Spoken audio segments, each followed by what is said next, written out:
The night Emma Ashford walked 5 miles alone on a dark country road, she was wearing silk slippers. She had not planned to walk. No woman in her position ever planned to walk. She had a carriage, a fine one, with the Ashford crest painted on the door in gold and navy, the horses freshly shod, the velvet cushions still warm from the afternoon sun. She had a husband seated inside that carriage. She had every right in the world to remain exactly where she was. But rights, Emma had learned, meant very little when the man who was supposed to protect them simply looked away. So she walked. She did not cry. She did not call after the carriage as it rolled down the lane without her. She did not look at the woman now seated in her place, watching her through the small oval window with an expression that was almost but not quite a smile. Emma simply pulled on her gloves, lifted her chin and put one foot in front of the other. 5 miles, in silk slippers, in the gathering dark. And not once, not for a single step, did she allow herself to break. This is the story of what happened before those 5 miles, and what happened after. The trouble, as it so often did, began with a perfectly reasonable request.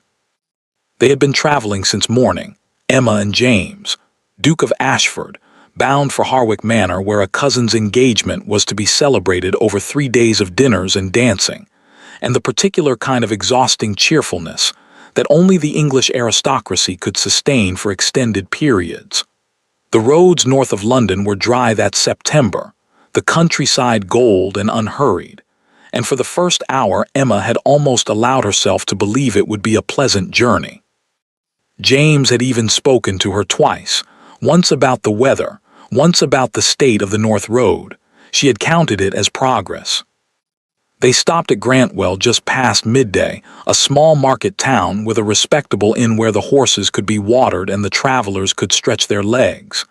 Emma descended from the carriage with the assistance of Thomas, their footman, and breathed in the cooler air with quiet relief. She would order tea. She would sit somewhere that was not moving. She would compose herself for the 3 days ahead. She had just turned toward the inn's entrance when she heard James say her name. Not warmly, not with the easy familiarity of a husband calling to his wife. He said it the way he said most things to her lately, with a faint impatience, as though she were a minor matter he needed to dispose of before attending to something more important. Emma, she turned. And there, standing beside a hired coach at the far end of the courtyard, was Vivienne Marcourt. Emma had known about Vivienne for 14 months. She had never been told directly, of course she hadn't, but she was not a foolish woman, and she had not been raised to be blind. The late evenings, the particular distraction in James's eyes, the way certain names were never spoken in her presence, which only made them louder in their absence.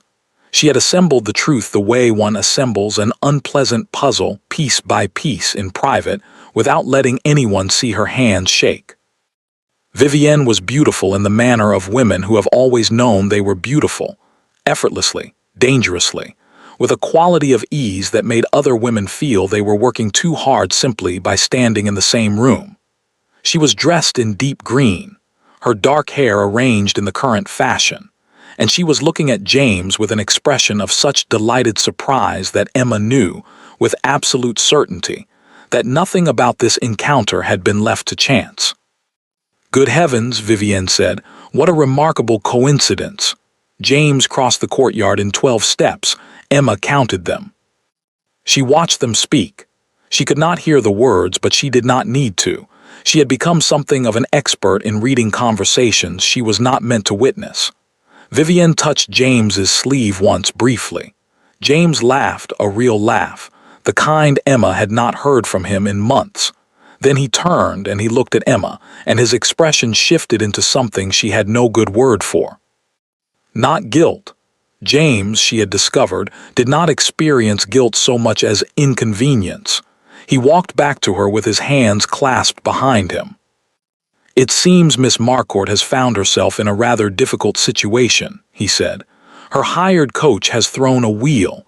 The next available transport won't arrive until this evening, and she is expected at Harwick by nightfall." Emma looked at him steadily. I see. I thought he paused, cleared his throat. It would only be decent to offer her a place in our carriage, given the circumstances. The courtyard was not empty.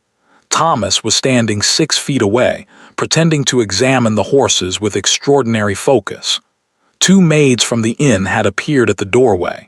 A gentleman Emma did not know was watching from beneath the shade of the stable overhang with unconcealed interest. This was not a private conversation. It was a performance, and James, she realized, knew exactly what kind of performance it was. He was asking her to agree, publicly, to make it easy. Of course, Emma said. Something flickered across James's face. Relief, she thought, and beneath it something she might once have called shame. There is, however, a small matter of space, he continued, with Miss Marcourt's luggage. How far is the next town? Emma asked. He blinked. I beg your pardon. The next town, how far? Thomas, still pretending to look at the horses, said quietly, Ashton Crossing, my lady. 5 miles, roughly. Then I shall walk to Ashton Crossing, Emma said, and hire a separate conveyance from there. The silence that followed lasted exactly 4 seconds. She counted those as well. Emma, that's hardly. It is perfectly manageable, she said. The weather is fine. I have suitable shoes. This last part was not entirely true, but she did not allow her expression to change. Please give Miss Marcourt my regards. She did not wait for his response. She retrieved her small traveling bag from Thomas, who handed it over without meeting her eyes, and in that small, careful avoidance, Emma recognized something that felt dangerously close to sympathy. She did not want sympathy. Not here. Not where anyone could see it land. She walked to the edge of the courtyard. She heard the carriage door open behind her, heard the particular sound of Vivienne's laughter, bright and unconcerned, and then the creak and roll of wheels on the road. She did not look back. The road north was quiet, the hedgerows high on either side, the afternoon light beginning its long, slow decline toward evening. Emma's silk slippers were entirely wrong for this surface, and she knew it within the first quarter mile. By the second mile, her feet were aching. By the third, she had stopped thinking about her feet entirely and had moved on to thinking about nothing at all, which was, she had long since discovered, the most efficient way to survive things that could not be changed. The 4th mile brought clouds. Halfway through the 5th mile, she heard wheels behind her. She moved to the side of the road without turning, assuming it was a passing farmer, a local cart, someone with no connection to her situation whatsoever. She would not be the woman standing in the road looking desperately at every approaching carriage. She had some dignity left. Lady Ashford. The voice was old, unhurried, and deeply familiar. Emma turned. The carriage was larger than the Ashford one, dark burgundy with no crest, the kind of vehicle that announced wealth without announcing itself. The man leaning from the window had white hair, sharp gray eyes, and the expression of someone who had arranged this moment quite carefully, and was not particularly surprised to find it going according to plan. Lord Edmund Cavendish, her mother's cousin, the man who, as far as Emma knew, had no business being on this road at all. I thought I might find you here, he said. Emma looked at him for a long moment. Then she looked at the carriage door he was pushing open. You were looking for me, she said. It was not a question. I was, he said. Get in, my dear. I have a great deal to tell you, and your shoes are ruined. Emma looked down at her silk slippers. Then she looked up at Lord Cavendish. And for the first time in a very long time, something in her chest loosened just slightly, just enough, and she allowed herself to be helped into a carriage by someone who had actually come to find her. The door closed behind her. Outside, the clouds opened, and the rain began. The carriage moved in silence for a while. Not an uncomfortable silence. Lord Cavendish had never been a man who felt the need to fill every moment with sound. He sat across from Emma with his hands resting on the ivory handle of his cane, watching the rain streak the windows, apparently in no particular hurry to begin whatever it was he had come to say. Emma was grateful for it. She needed the time. Not to compose herself, she was already composed, had been composed since the moment she stepped out of that courtyard, would remain composed until she was somewhere entirely private and entirely alone, which was the only place she ever allowed herself to be otherwise. She needed the time to simply sit, to feel the carriage moving beneath her, to register, quietly and without drama, that her feet hurt enormously and that she was wet from the shoulders down, and that the man sitting across from her had, for reasons she did not yet understand, driven out of his way to find her on a country road. She looked at him. "You knew," she said. Lord Cavendish did not pretend to misunderstand. "I had a reasonable suspicion," he said, "of what today might look like." "How?" He was quiet for a moment. Outside, the rain came harder, drumming against the roof in long, uneven waves. "Your husband is not a careful man," he said finally. "Careful men do not allow certain situations to become visible. James has allowed this one to become rather broadly visible." Emma said nothing. "I want you to know," Cavendish continued, "that I did not come because I thought you could not manage. I came because you should not have to manage alone. There is a difference, Emma, a significant one." She looked out the window. The hedgerows had given way to open fields, and somewhere ahead, through the gray curtain of rain, she could make out the low shape of a stone building set back from the road. "Where are we going?" she asked. "Somewhere quiet," he said, "and dry." The cottage was not, strictly speaking, a cottage. It had begun as one. Emma could see that in its bones, in the low ceilings and the thick stone walls and the deep-set windows that had been built for an earlier, colder century. But someone had added to it over the years, carefully and with considerable taste, until it had become something between a farmhouse and a small manor, modest from the outside, surprisingly warm within, with good furniture and better fires, and the particular smell of a house that was used and cared for rather than merely maintained. A housekeeper appeared before the carriage had fully stopped. A small, composed woman of middle age who moved with the quiet efficiency of someone who had been expecting them. "Mrs. Hale," Cavendish said as he descended, "Lady Ashford will need dry clothes, hot tea, and whatever you have in the kitchen, in that order." Mrs. Hale looked at Emma with an expression of such calm practicality that Emma felt, absurdly, like weeping, not from distress, from the simple relief of being looked at by someone who intended to help without requiring anything in return. "Of course, my lord," Mrs. Hale said. "Come with me, my lady. Let's get you sorted." An hour later, Emma sat by the fire in a borrowed dress that was slightly too short and entirely too comfortable, with a cup of tea that was exactly right, and felt the last of the cold leave her bones. Cavendish sat across from her, in the chair that was clearly his, worn at the armrests, angled precisely toward the fire, with a small table beside it that held a glass of port and a well-read book left face down at the spine. He had been here recently. Often, perhaps. "This is your house," Emma said. "One of them," he said. "I find I prefer it to the others, less noise." Emma wrapped both hands around her cup. The fire cracked and settled. Somewhere deeper in the house, she could hear Mrs. Hale moving about, the faint sound of something being prepared in the kitchen. "Tell me what you know," Emma said. Cavendish looked at her steadily. "What do you already know?" 14 months, she said. Perhaps longer. She was introduced to James through his friend Pemberton. I believe that much is true, though whether the introduction was accidental is another matter. She has attended at least 4 events at which James was present, and I was not invited to be aware of her attendance. She has been to Ashford House, I do not know how many times. James believes I am not aware of any of this. Cavendish said nothing for a moment. Then, "You are not angry." "I am," Emma said quietly. "I am very angry, but I have nowhere useful to put it at the moment, so I am setting it aside."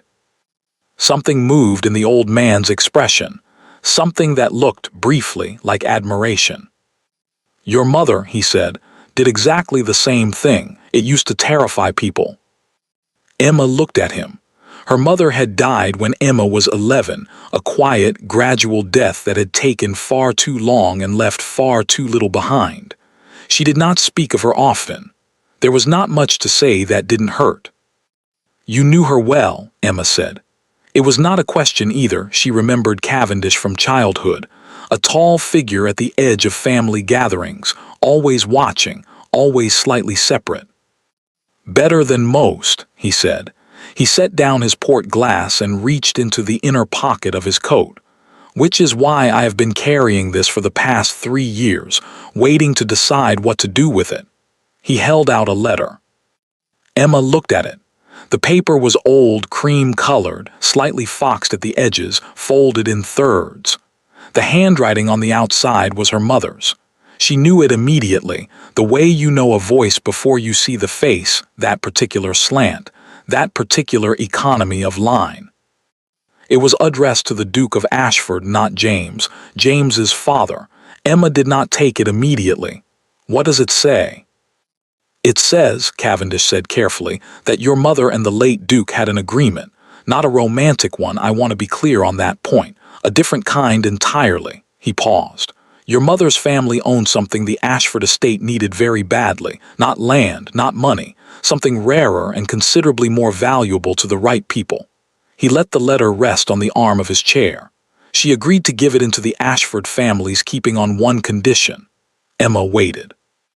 "That her daughter," Cavendish said, "would be treated as what she was, not a convenience, not an arrangement, not someone to be managed and overlooked and handed out of carriages on country roads."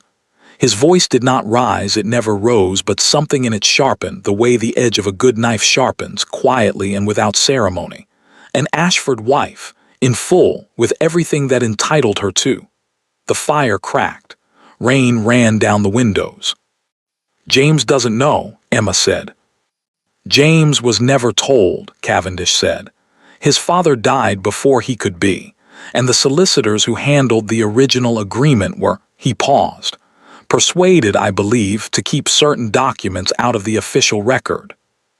"By whom?" Cavendish looked at her steadily. "That," he said, "is the part that will interest you most." Emma set down her teacup. Her hands were steady. They were always steady when it mattered. "Tell me," she said. Cavendish reached into his coat again and produced a second document, newer, the paper whiter, the writing unfamiliar. He did not hand it to her. He simply held it where she could see the signature at the bottom. Emma looked at it for a long moment. The name was not one she recognized immediately, but the address beneath it was. She knew that address. She had seen it on an envelope once on James's desk, left carelessly open, one of those small, unguarded moments that wives notice and file away and never mention. It was Vivienne Marcourt's address. Emma looked up at Lord Cavendish. "She knew," Emma said, "about my mother's agreement. She knew before James and I were even married." "She has known for some time," Cavendish said, "and she has been very careful about what she did with that knowledge." Outside, the storm deepened. The windows shook faintly in their frames. Mrs. Hale appeared in the doorway to ask whether Lady Ashford would prefer soup or something more substantial, and Emma answered her politely, clearly, without her voice changing at all. But her mind was somewhere else entirely. Vivienne had not attached herself to James out of feeling, or not only out of feeling. She had done it with a purpose, a specific, calculated purpose. And she had spent months ensuring that Emma was too isolated, too overlooked, too quietly diminished to interfere with it. The carriage, the late evenings, the small, persistent humiliations that were always just small enough to be dismissed. It had not been cruelty for its own sake. It had been strategy. Emma picked up her teacup again, took a sip, set it down. "What is it that my mother gave them?" she asked. "What did she put into Ashford's keeping?" Cavendish smiled, very slightly. The way old men smile when they have been waiting a long time for exactly the right question. "Deeds," he said, "to the Harwick land." Emma went very still. Harwick, where they were all traveling, where the cousins' engagement was being celebrated this very evening, where James and Vivienne were, at this moment, seated at a long dinner table while Emma sat in a borrowed dress beside a fire. "The Harwick land that borders the Ashford estate to the north," she said slowly. "The same. The land James has been trying to acquire for the past 2 years. The very same. The land," Emma said, very quietly, "that Vivienne has apparently been helping him find a way to obtain." "Yes," said Lord Cavendish, "except that it was never his to obtain. It was always yours, placed in Ashford keeping for safekeeping for you. Your mother was very specific." He leaned forward slightly. "Vivienne does not want James to have the land. She wants to acquire it herself through him or around him, but ultimately for herself. And the only document standing between her and that outcome is the one your mother signed." "Which you have," Emma said. "Which I have," he agreed. Emma looked at the fire for a long time. Then she looked at Lord Cavendish, and something in her expression changed. Not dramatically, not in a way that anyone who didn't know her well would have caught. But Cavendish caught it. He had known her mother after all. "I would like," Emma said, "to go to Harwick." Cavendish raised one white eyebrow. "Not tonight," she said. "Not like this, but soon." She smoothed the borrowed skirt with one careful hand. "I have been managed and overlooked and handed out of carriages on country roads, Lord Cavendish. I think it is time I arrived somewhere on my own terms." The old man looked at her for a long moment. Then he picked up his port glass and raised it very slightly in her direction. "Your mother," he said, "would have said exactly that. Harwick Manor had never been a warm house. It was grand, certainly, 3 stories of pale limestone, 12 bedrooms, a formal garden that required 4 men to maintain and impressed nobody who had seen Versailles. But warmth was not something the architecture had been designed to produce. It produced scale. It produced the particular silence of large rooms with high ceilings. It produced, in those who walked its corridors for the first time, a faint sense of being watched. Vivienne Marcourt felt entirely at home in it. She stood at the window of the bedroom she had been given, the east-facing one, larger than she'd expected, which meant either that James had arranged it or that the cousin's household staff had made certain assumptions about her status, and watched the rain sweep across the formal garden in long gray sheets. Her tea was untouched. Her dinner dress was already laid out on the bed. She had 2 hours before she needed to go downstairs and be charming, and she intended to use them well. She was thinking about Emma. Not with guilt. Vivienne had made her peace with guilt some years ago, had examined it carefully, and found it to be an emotion of limited practical use. The sort of thing that slowed you down when speed was required. She thought about Emma the way she thought about most obstacles, analytically and with considerable respect. Emma Ashford was not stupid. This was the central fact that Vivienne had understood from the beginning, and the one that most people around Emma seemed to have missed entirely. They saw a quiet wife, a composed face, a woman who never raised her voice, never made demands, never required management. They mistook that steadiness for passivity, that silence for absence of thought. James had made that mistake from the beginning. Vivienne had encouraged it carefully, the way you encourage a fire to burn in a particular direction, by simply removing everything that might stop it. But Vivienne knew better. She had known better since the evening, 8 months into her arrangement with James, when she had arrived at Ashford House unexpectedly and found Emma in the library, reading. Not a novel, not the kind of decorative literature wives were expected to carry about. Emma had been reading a land registry document, cross-referencing it, in fact, with a map of the Ashford estate, both spread across the library table with the focused attention of someone who understood exactly what they were looking at. Emma had looked up, their eyes had met, and neither of them had said anything at all. Vivienne had excused herself and gone to find James, and she had spent the carriage ride home thinking very carefully about what it meant that Emma Ashford knew how to read a land registry. The answer, she had concluded, was that she needed to move faster. She had not come to James Ashford for love. She wanted to be clear about that, at least in the privacy of her own thoughts.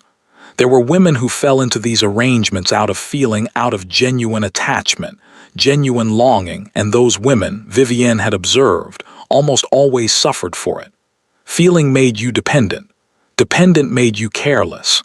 Careless, in the world Vivienne inhabited, was simply another word for finished. She had come to James because James had access to something she needed. It had started with a conversation, a real one, the kind that rarely happened at dinner parties but occasionally happened afterward, when the port had been passed around twice, and the room had thinned to the people who actually mattered. A solicitor named Grantham had said something in passing, half to himself, about the Harwick land, about a peculiarity in the title documents, an arrangement made between two families some 20 years prior, an agreement that had never been properly registered and therefore could not be properly enforced. Vivienne had asked one careful question, then another. Grantham, who had been flattered by her attention and loosened by the port, had told her more than he should have. By the end of that conversation, Vivienne understood three things. First, there existed a deed signed by a woman named Margaret Ashford, née Cavendish, transferring certain land rights into the Ashford family's keeping, with specific conditions attached.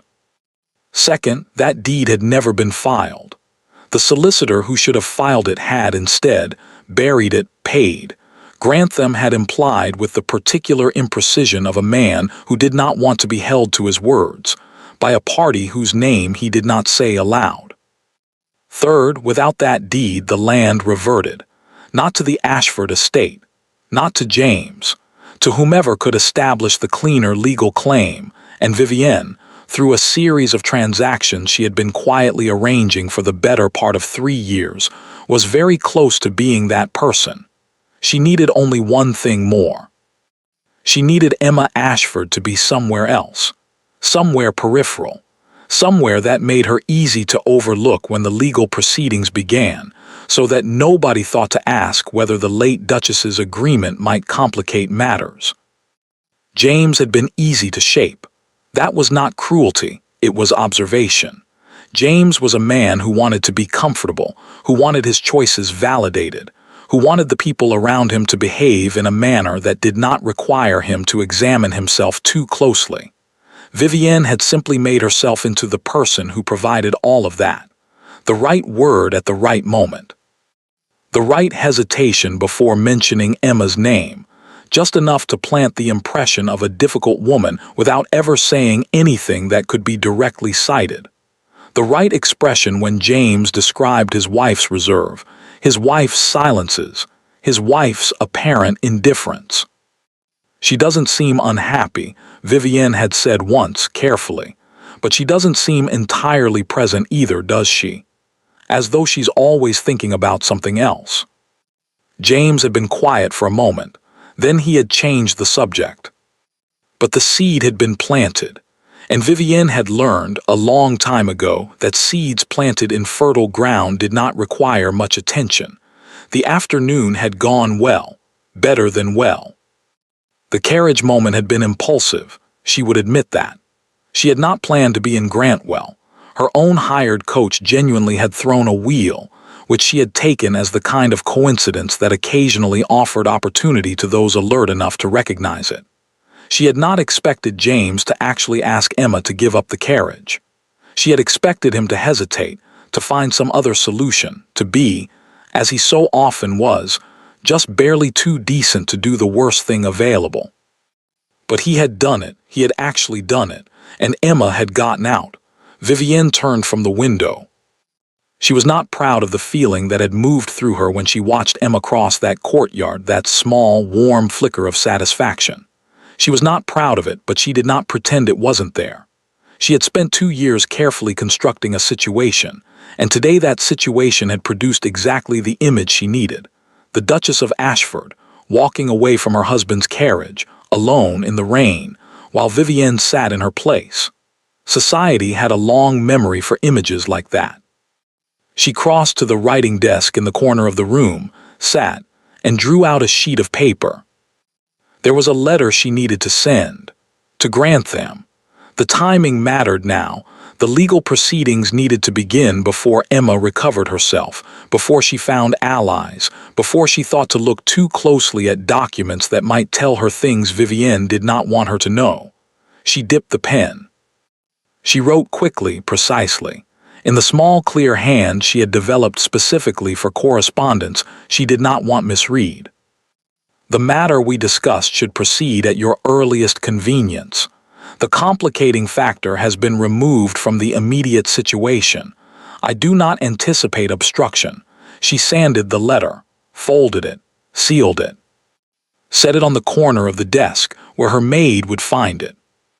Then she sat back and allowed herself for exactly one moment to feel the satisfaction of a plan proceeding well. She did not think about Lord Cavendish. This was her mistake, the one she would not understand until much later, when it was considerably too late to correct it. She had known about Cavendish, of course. Emma's connection to him was a matter of family record, not difficult to trace, but Cavendish was old. Cavendish had been out of London for the better part of 2 years, living quietly in the country, attending almost nothing, visible at almost no social occasion worth noting. He had seemed, in Vivienne's assessment, to be the kind of man who had simply, gracefully, as old men sometimes did, stepped back from the world. She had not considered that stepping back from the world and withdrawing from its affairs were two entirely different things. She had not considered that a man could be entirely absent from society's view while remaining entirely present in its mechanisms.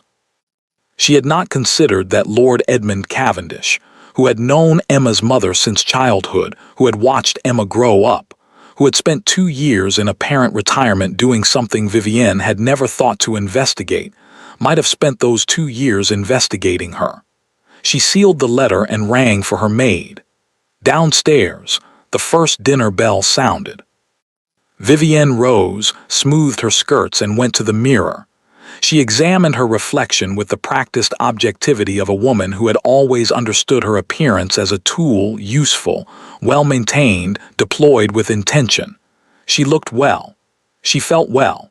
Everything, she told herself, was proceeding exactly as planned.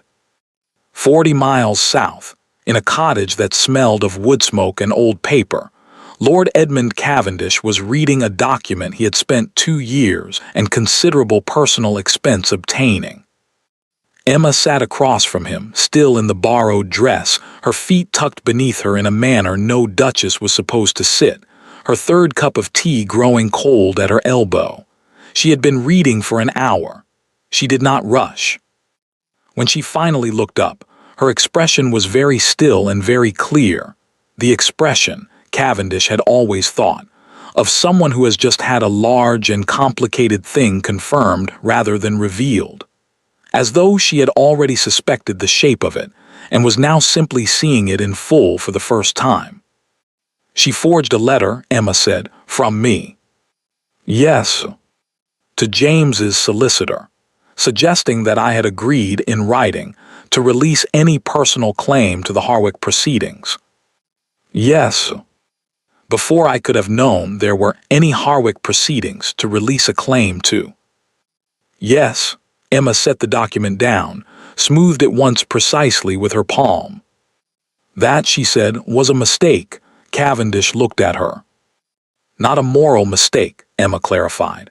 I mean a strategic one. If she had been content with James, with the position, with the arrangement as it stood, I might never have looked closely enough to find any of this.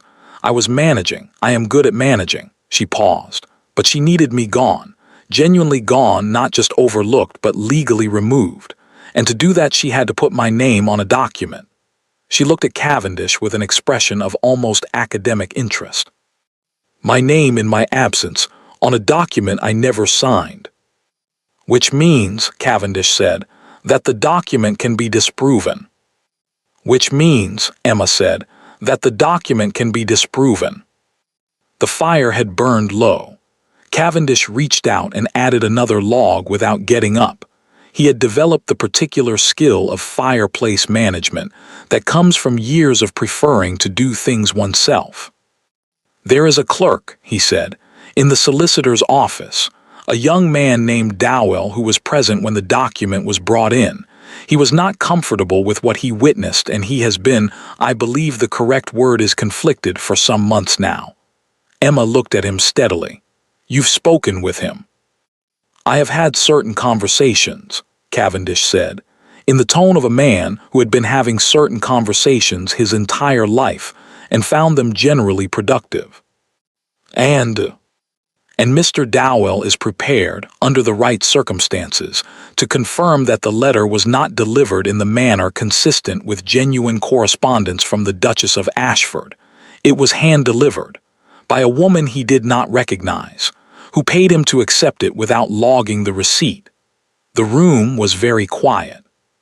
"She paid a clerk," Emma said, not with outrage, with something quieter, more deliberate, the tone of someone adding a final piece to a structure they have been building with great care. "She did." Emma was silent for a moment. Then she said, "Lord Cavendish, when did you first understand what she was doing?" The old man considered this with the honesty it deserved. 14 months ago, he said. "When I heard she had attached herself to James, I knew the name. I had encountered her professionally, you might say, some years before in connection with another matter involving disputed land rights." He looked at Emma directly. "I did not warn you immediately because I did not yet have enough to be useful. I refused to bring you half a story." Emma nodded slowly. "And now you have the whole one." "Now," he said, "I have very nearly the whole one. There is one piece remaining." He reached into the inner pocket of his coat one final time. The movement was slower than the previous ones, more deliberate, as though he had been saving this for the moment when Emma was ready to receive it. He placed a small, sealed envelope on the arm of the chair between them. Old wax, old paper, and on the outside, in a handwriting Emma did not recognize, 3 words, "For my daughter." Emma looked at it for a long time. "Your mother left it with me the year before she died," Cavendish said quietly. "She asked me to give it to you when I thought you needed it, not before she was specific about that." He paused. "I believe you need it now." Outside, the storm had eased. The rain was softer now, steady, quiet, patient, the kind of rain that intends to stay. Emma reached out and picked up the envelope. She did not open it yet. She simply held it in both hands, the way you hold something you have waited for without knowing you were waiting. "Thank you," she said. Her voice was very steady. "Don't thank me yet," Cavendish said. "We still have a great deal of work to do." Emma looked up at him, and for the first time that day, perhaps for the first time in considerably longer, something in her eyes shifted. Not relief exactly. Not yet. But something adjacent to it. Something that looked, if you knew where to look, like the very beginning of a woman who has decided she is done being managed. "Good," she said. James Ashford had always considered himself a reasonable man. This was not arrogance, or at least, he had never experienced it as arrogance. It was simply a baseline assessment he had arrived at through years of evidence that seemed, to him, to support the conclusion. He managed his estate competently. He treated his staff with consistent, if not excessive, consideration. He had never been deliberately cruel to anyone, had never raised his hand in anger, had never done the kinds of things that made men genuinely infamous. He was not his father, who had been cold in the particular way of men who have never needed to be warm. He was not his uncle, who had been a disaster of a different variety entirely. He was reasonable. He was fair. He was, in the small hours of the night when he examined himself most honestly, a man who had simply allowed certain situations to develop in ways he had not fully examined. This was the version of himself he carried into the Harwick dining room that evening. He did not carry it out unchanged. Dinner was 12 people, which was the worst possible number, large enough that you could not control the conversation, small enough that you could not escape it. The cousin, a pleasant, enthusiastic man named Bertram who had inherited more optimism than sense, had arranged his table with the cheerful randomness of a host who trusted that proximity would produce warmth. It sometimes did. Tonight it produced something else. James was seated between Bertram's future mother-in-law, who wanted to discuss drainage systems, and a retired colonel who had opinions about everything and information about nothing. Across from him sat two women he knew slightly and a man he didn't know at all, which meant the middle section of the table required constant management. Vivienne was 4 seats down on his left. She had entered the dining room looking precisely as she always did, composed, luminous, entirely at ease, and James had felt the familiar pull of her presence the way you feel a fire when you've been cold. He was not proud of this. He had stopped examining it closely some time ago, because examining it closely produced thoughts he did not know what to do with. The soup arrived. The conversation turned to the Harwick grounds, then to a recent bill in Parliament, then to horses. James answered questions when addressed. He made the appropriate observations. He raised his glass at the appropriate moments. He did all the things a Duke of Ashford was supposed to do at a dinner table. And somewhere around the fish course, in a gap between the Colonel's opinions and Bertram's mother-in-law's drainage concerns, he became aware of something. Emma was not there. This was not a new fact. He had known Emma was not at the table, had known she was not at Harwick at all since they had arrived that afternoon, and he had made a series of mutually unsatisfying explanations to Bertram about her absence. A sudden indisposition. The rain. She would join them tomorrow, he thought. Perhaps the day after. Bertram had accepted this with the easy grace of a man who found most explanations acceptable, and James had moved on, and that had seemed to be that. But now, sitting at this table in this room, James found that his awareness of Emma's absence had changed character. It had become specific. He looked at the flower arrangement at the center of the table. It was fine. Bertram's housekeeper had done a competent job, but it was arranged in the manner of someone who knew what flowers were supposed to look like at a table without fully understanding why. The proportions were slightly wrong. The candles were spaced unevenly. There was a faint asymmetry to the whole thing that would not have been there if Emma had been involved. Emma always noticed asymmetry. She never mentioned it, she simply corrected it, so quietly that the result was visible without the effort being so.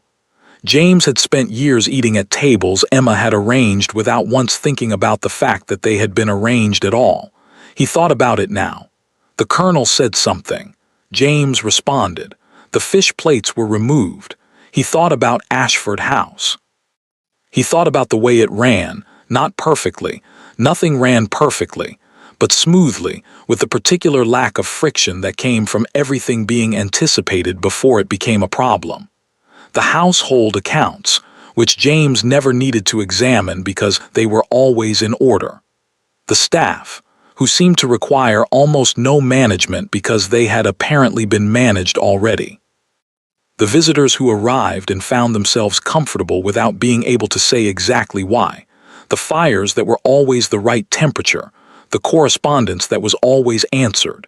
The 100 small administrative details of a large house that James had never once had to think about because thinking about them had simply not been necessary. He had not, he realized, ever wondered why. He picked up his wine glass, set it down. Across the table, one of the women he knew slightly, a Mrs. Harcourt he remembered now, married to a man in the Foreign Office, was telling a story about a journey she had taken last summer. Some mishap with a carriage on a country road, and the table was laughing, and James was not listening to the story but was suddenly, sharply aware of the word carriage and of what it was connected to. He set his wine glass down with slightly more force than he intended. Nobody noticed. The story continued. The laughter rose and fell. James looked at his plate. He had told himself, in the carriage ride from Grantwell to Harwick, a version of events that was more comfortable than accurate. He had told himself that Emma had chosen to walk, that she had been, if anything, almost aggressive about it, that she had refused his suggestion of another arrangement before he had fully made it, that she was a grown woman who had made a decision he had not forced. He had told himself that her composure had been, he had actually used this word in his own internal monologue, reassuring, that if she had been truly distressed, she would have shown it. In the carriage beside him, Vivienne had said almost nothing. She had looked out the window for most of the journey, which he had interpreted as consideration for his mood. He had been grateful for it. Now, sitting in this dining room with 12 people and a slightly wrong flower arrangement, he found himself less grateful. He found himself wondering, with a precision he had not previously applied to the question, what exactly Emma's composure had looked like. He had a very good memory for faces.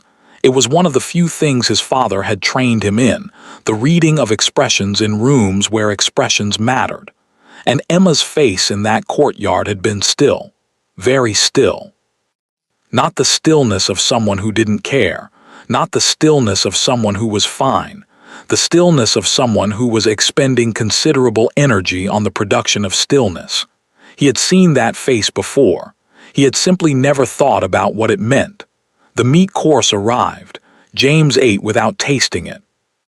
After dinner, the men went to the library for port, and the women redistributed themselves in the drawing room, and James stood near the window with a glass he barely touched, and listened to Bertram talk about his new mare, and thought about Emma walking 5 miles in silk slippers. Not the abstract fact of it, the specific image.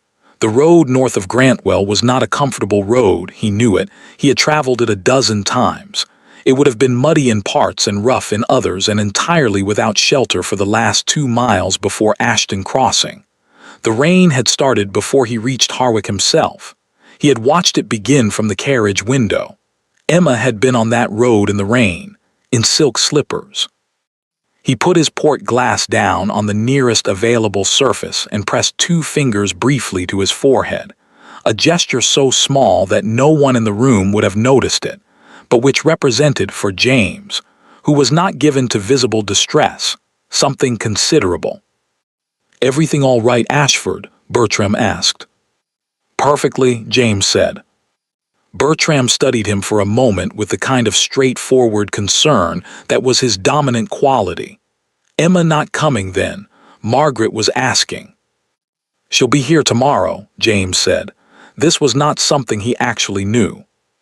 "Good, good. Margaret's very fond of her, you know. Said she was the only woman at Lady Forsyth's dinner last spring who didn't spend the entire evening talking about other women." Bertram paused, apparently examining this. "I thought that was rather a good sign in a person." James said nothing. "Steady sort," Bertram continued, in the tone of a man paying what he considered a significant compliment. "Not everyone's cup of tea. Some people find her a bit quiet, I suppose. But the kind of person you'd want about in a genuine emergency, I always think.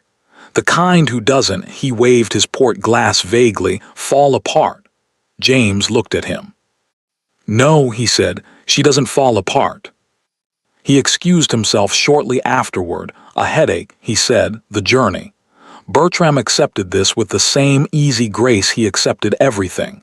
James went upstairs. He did not go to his room. He went instead to the room that had been prepared for Emma, the west-facing one, the quieter one, because Emma always slept better without morning light. The housekeeper had prepared it exactly as requested. Fresh flowers, a small fire, the particular arrangement of pillows that had been noted on some list somewhere, and carried from house to house with the methodical efficiency of a well-run household. He stood in the doorway and looked at the room for a long moment. Then he went inside and sat in the chair by the window in the dark, and did something he had not done in a very long time. He thought carefully. Thomas found him there an hour later. Thomas was James's personal footman, a quiet, observant man of 50 who had been with the Ashford household since before James inherited the title, and who had the particular quality of good servants who have been somewhere long enough to see everything without appearing to see anything. He knocked, entered, set a candle on the table without being asked. He was turning to leave when James said, "Thomas." "My lord." James looked at the candle flame for a moment. "In Grantwell, this afternoon." "Yes, my lord." When Lady Ashford descended from the carriage, a pause. "Yes, my lord." "Tell me what you saw." Thomas was quiet for a moment. Not the quiet of someone choosing what to say, but the quiet of someone deciding how honestly to say what they have already decided to say. "Her ladyship descended from the carriage without assistance," he said. "She retrieved her own traveling bag. She walked to the edge of the courtyard." He paused. "She did not look back." James absorbed this. "Was she?" He stopped, began again. "Her expression." Thomas considered this with the seriousness it deserved. "Composed, my lord," he said. "Very composed." Another pause, the kind of composed that costs something. The candle flame moved in a draft from the window. James watched it settle. "The kind that costs something," he repeated. "Yes, my lord." James was quiet for a long time. Thomas stood without moving, in the manner of a man who has learned that stillness is sometimes the most useful thing he can offer. "She was wearing silk slippers," James said finally, "for a 5-mile road." "Yes, my lord, I noticed that as well." "You should have—" James stopped, because Thomas should not have had to do anything. Thomas was a footman, not the man responsible for ensuring his wife was not abandoned on a country road in the wrong shoes. That responsibility belonged somewhere else entirely. "I'm sorry, my lord," Thomas said quietly, not for failing to act, for what he was witnessing. James looked up at him. "Don't be," he said. "That's not yours to be sorry for." Thomas nodded once, moved toward the door. "Thomas," James stopped him a final time. "Did she—" He looked at the window. The rain had eased. The grounds of Harwick were dark and still. "Did she seem frightened?" Thomas paused with his hand on the door frame. He considered this for what felt like a long time. "No, my lord," he said. "That's what I kept thinking about on the road here. She didn't seem frightened at all." He paused one final time. "She seemed decided." He closed the door behind him. James sat in Emma's chair in Emma's room, with Emma's carefully arranged pillows and Emma's preference for west-facing windows and the ghost of Emma's particular attention to everything that made a house function. And he felt, settling over him slowly and with the weight of something that had been approaching for a long time, a sensation he had no comfortable name for. Not guilt. He had told himself it was not guilt all evening. But it was something in that family, something with guilt's dimensions and guilt's particular gravity, pressing down in the specific place where he had been keeping, for quite some time now, all the things he had chosen not to examine. He reached out and picked up the candle, held it for a moment. Then he set it back down, stood, and went to find Vivienne. Not with warmth, not with the familiar, comfortable pull he had grown accustomed to, with a question, one he should have asked a long time ago. Vivienne was in the small sitting room adjacent to the drawing room, the one the women had drifted away from as the evening wore on, leaving behind the particular debris of a gathering in retreat, abandoned embroidery, half-finished cups of tea, a novel left open on the arm of a chair. She was alone, which James suspected was not accidental. Vivienne was rarely anywhere by accident. She looked up when he entered, smiled the particular smile she reserved for him, warm and private, the smile that had always made him feel in some unexamined way that he was the only person in whatever room they occupied. He noticed tonight how quickly it appeared, how ready it was. "I thought you'd gone up," she said. "I was going to." He came into the room but did not sit. He stood near the fireplace with his hands clasped behind him, a posture Emma had once told him in the early months of their marriage made him look like he was preparing to deliver bad news. He had laughed at the time. He had not thought about it since. He thought about it now. "Vivienne," he said, "how did you know to be in Grantwell today?" She looked at him with an expression of mild, affectionate surprise. "I told you, the hired coach." "Yes," he said, "the wheel I remember." He looked at the fire. "It's a coincidence, I understand that. I simply find myself thinking about it." "James?" Her voice shifted slightly, warmer, slower, the register she used when she wanted him to stop thinking about something and start feeling something instead.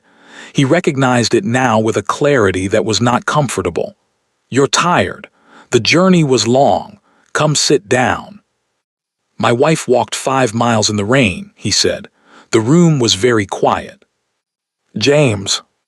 In silk slippers on the north road out of Grantwell, he looked at her directly. She did not complain, she did not make a scene, she simply got out of the carriage and walked. He paused, and I let her. Vivienne held his gaze with the steadiness of a woman who had navigated difficult conversations before and understood the importance of not being the first to look away. "She chose to walk," she said carefully. "You offered alternatives."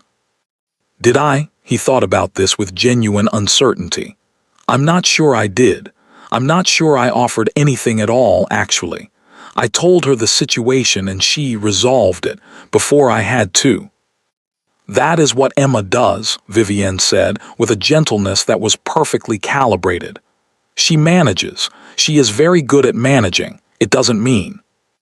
"How long have you known about the Harwick land?" The question came out differently than he had planned it, more directly, with less preamble. He had not entirely intended to ask it tonight, but the evening had done something to his patience for his own evasions, and the question had simply arrived. Vivienne was still for exactly 1 beat too long. It was a small thing, a fraction of a second, the kind of pause that would have meant nothing to a man who was not, at this particular moment, paying very close attention. James was paying very close attention. "The Harwick land," she said, "in what sense?" "In the sense that I have been trying to acquire it for 2 years," he said, "and you have been helping me think through various approaches. And I find myself wondering tonight how much of what you know about that situation you have told me, and how much you have kept for other purposes." It was not a fully formed accusation. He did not yet have enough to make one. But it was the shape of an accusation, and Vivienne heard its shape clearly, and something behind her eyes changed, very slightly, very briefly, like a door opening a crack and then being firmly closed. "I think," she said slowly, "that you are exhausted and that today has been difficult, and that you are looking for somewhere to put feelings that are actually about something else." James looked at her. She was very good. He had always known she was very good. He had simply, for a long time, experienced that quality as a virtue rather than examining what it was in service of. "Perhaps," he said, "he left her there by the fire. He did not sleep well." He lay in the dark of his room at Harwick and listened to the house settle around him. The old sounds of old timber, the distant murmur of remaining staff completing their evening tasks. And he thought about the question he had asked Vivienne and the fraction of a second pause before she answered it. He thought about Emma reading a land registry document in the Ashford Library. He had walked past that scene so quickly, had filed it so efficiently under the general category of Emma doing something quiet and self-contained that required no involvement from him. But now, lying in the dark, he retrieved it and looked at it properly for the first time. Emma had been cross-referencing a land registry with an estate map. Not because Emma was the sort of woman who idly read land registries for entertainment. Emma was the sort of woman who read things because she had identified a specific reason to read them. What had she identified? He stared at the ceiling. What did Emma know that he didn't? And the larger question, The one that had been assembling itself all evening from pieces he had been refusing to look at directly, arrived at last, fully formed in the quiet of the dark room. What had he not been told? Morning came gray and cool, the storm entirely spent, the Harwick grounds washed clean and still. James came downstairs early, earlier than any other guest, which gave him the library to himself and the breakfast room to himself, and briefly, the particular quality of silence that large houses produce before they are populated. He sat in the library with coffee he didn't taste and a newspaper he didn't read. At 9:30, Bertram's butler appeared in the doorway. "A visitor, Your Grace. He says he has no appointment and offers his apologies for the hour. He asked me to give you this." He held out a card. James looked at it. Lord Edmund Cavendish. James set down his coffee cup very carefully. "Send him in," he said. Cavendish entered the library the way he entered most rooms, without hurry, without performance, with the complete ease of a man who had long since stopped needing to announce himself. He was dressed simply for travel, his white hair neat, his gray eyes moving across the room in one brief, comprehensive sweep before settling on James with an expression of composed interest. "Ashford," he said pleasantly, "forgive the intrusion." "Lord Cavendish," James rose, extended his hand. "I confess I wasn't aware you were in the area." "I wasn't until recently." Cavendish settled into the chair across from James's with the deliberateness of a man who has chosen his seat carefully and intends to use it well. He did not accept the offer of coffee. He did not look around the room or make observations about the house or engage in any of the preliminary social negotiations that most visits of this kind required. He simply looked at James and said, "I imagine you had a difficult evening." James looked at him steadily. "I've had more comfortable ones." "Yes." Cavendish folded his hands on the head of his cane. "I thought we might speak before the rest of the house wakes.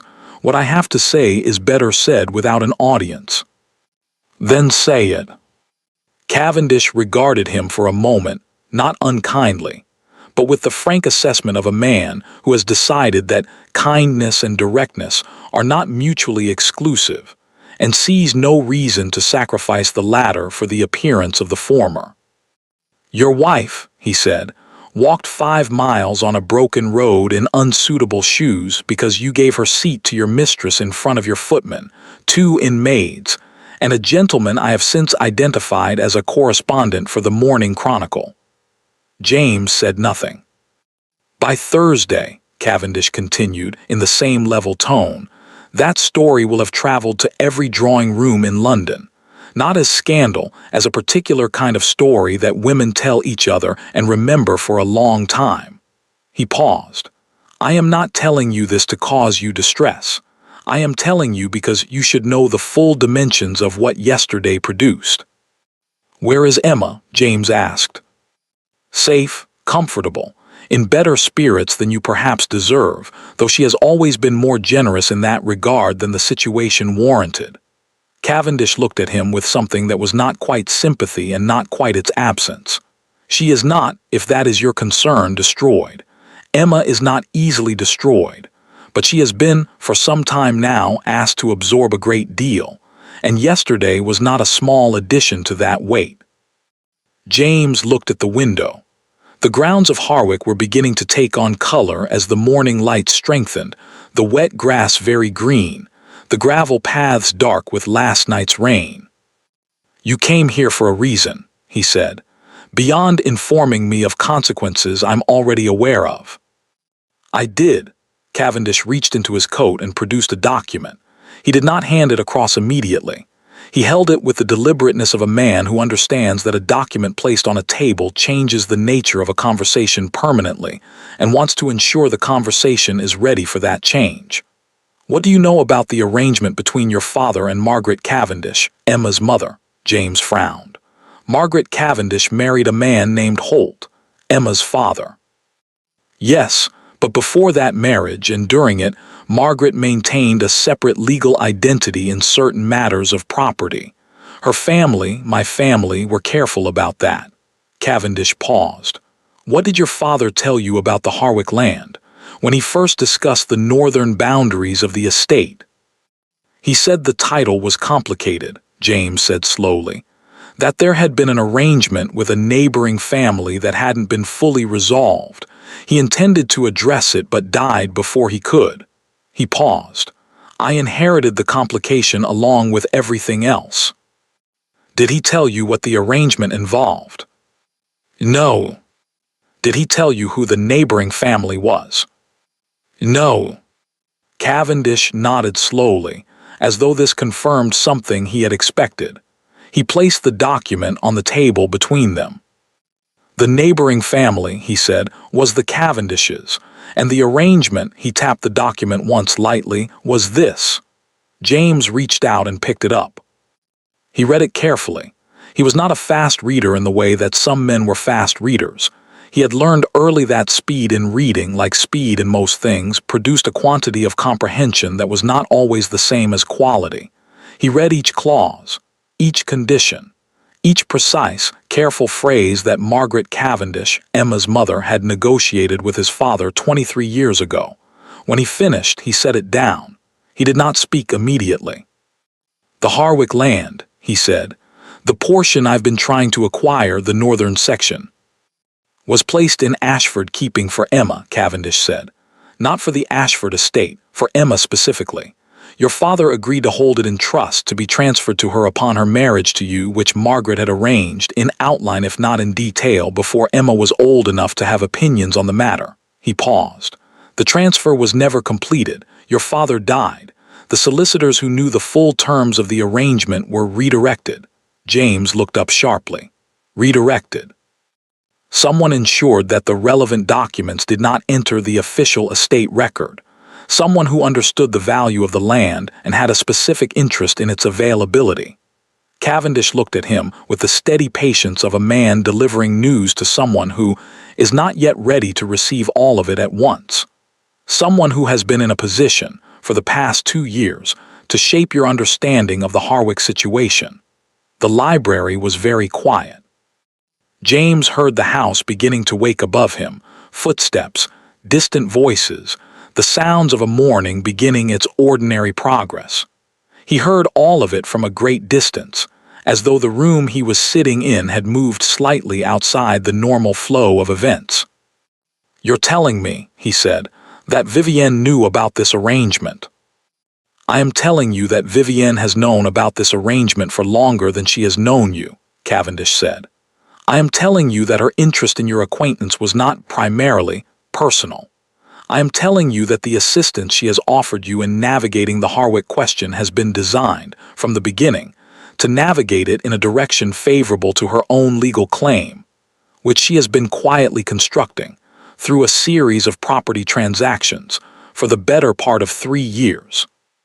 James stood up. He did not go anywhere. He simply could not, at that moment, remain seated. He stood with his back to Cavendish and his hands on the edge of the bookshelf and looked at the books without seeing them. She used me, he said. Not a question. The flatness of a statement being made by someone who is still in the process of understanding what it means. She used your access, your position, and your distraction, Cavendish said, with the careful precision of a man who understands that the word distraction is doing significant work in that sentence and intends it to. You were not her purpose. You were her method. James turned around. His face, Cavendish would later tell Emma, had done something interesting in that moment. Not collapsed. James was not the kind of man whose face collapsed, but something in it had reorganized. Something that had been arranged around a particular set of comfortable assumptions had been quietly, permanently rearranged. There's more, James said. It was not a question either. There is one more thing, Cavendish said, and it is the thing you will find most difficult. He produced the second document, the one with Vivienne's address at the bottom. He placed it on the table. She forged a letter, he said, in Emma's name, to your solicitor, releasing any personal claim Emma might make to the Harwick proceedings. He paused. Before Emma could have known such proceedings existed, James looked at the document. He looked at it for a long time. When he looked up, his expression had completed its reorganization. What remained was something Cavendish recognized, had seen in various forms on various faces over a long life of difficult conversations. It was the expression of a man who has been shown, very clearly and very completely, the distance between who he thought he was and what he had actually done. It was not comfortable to look at. "There is a clerk," Cavendish said more quietly now, "named Dowell. He witnessed the letter's delivery. He is prepared to speak to what he saw." He paused. "The forgery can be demonstrated. The legal claim Vivienne has been building collapses without it." James said nothing. "Ashford," Cavendish leaned forward slightly, "I did not come here this morning to destroy you. I came because Emma deserves to have someone fight for what is hers, and because, on reflection, I thought you might prefer to be that person." He held James's gaze. "If you are the man I believe you are, underneath everything that has accumulated over the past 2 years." The clock on the library mantel marked the half-hour. Somewhere above them a door opened. Footsteps in the corridor. The house fully awake now, the day begun, the ordinary progress of things resuming all around them. James looked at Lord Cavendish. "Where is she?" he said. "She is at my cottage," Cavendish said, 40 miles south." "Is she—" He stopped, pressed his lips together, tried again. "Does she know you've come here?" "She knows I intended to," Cavendish said. "She did not ask me what I would say." "What did she say when you told her all of this?" Cavendish was quiet for a moment. Something moved in his expression, something that was, if you looked carefully, very close to admiration. "She said she wanted to go to Harwick," he said. "Not immediately, not in distress, on her own terms." He paused. "She said she had been managed and overlooked and handed out of carriages on country roads, and that she thought it was time she arrived somewhere differently." James looked at the window. The morning light was full now, the Harwick grounds bright and washed and very still. "I have things to attend to," he said quietly, "before she arrives."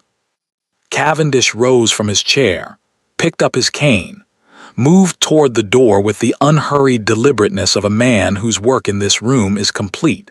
At the threshold he paused. "Ashford," he did not turn around. "The 5 miles." James looked at him. "Don't explain it," Cavendish said. "Don't justify it. Don't construct a version of it that is easier to have done." He paused. "Just know what it was, clearly and entirely, before you go to her." He left. James stood in the empty library for a long time. Then he rang for Thomas. There was, as it turned out, a great deal to do. Vivienne came down to breakfast at 10 o'clock. This was her usual hour, late enough to avoid the early risers, early enough to maintain the appearance of someone with no particular reason to avoid anyone. She had slept well, which she considered a point of professional pride. Anxiety, she had long believed, was a luxury of people who had not planned carefully enough. She had planned carefully. She had nothing to be anxious about. She found the breakfast room empty except for Bertram's future mother-in-law, who was eating toast with the focused determination of a woman who had decided the day was already disappointing and intended to get through it efficiently. They exchanged the minimum required pleasantries. Vivienne poured her coffee, sat, unfolded the morning paper. She had been sitting for perhaps 4 minutes when she noticed the quality of the house. It was too quiet. Not in the way of a house still waking, she knew that quiet, had navigated it many times in many houses.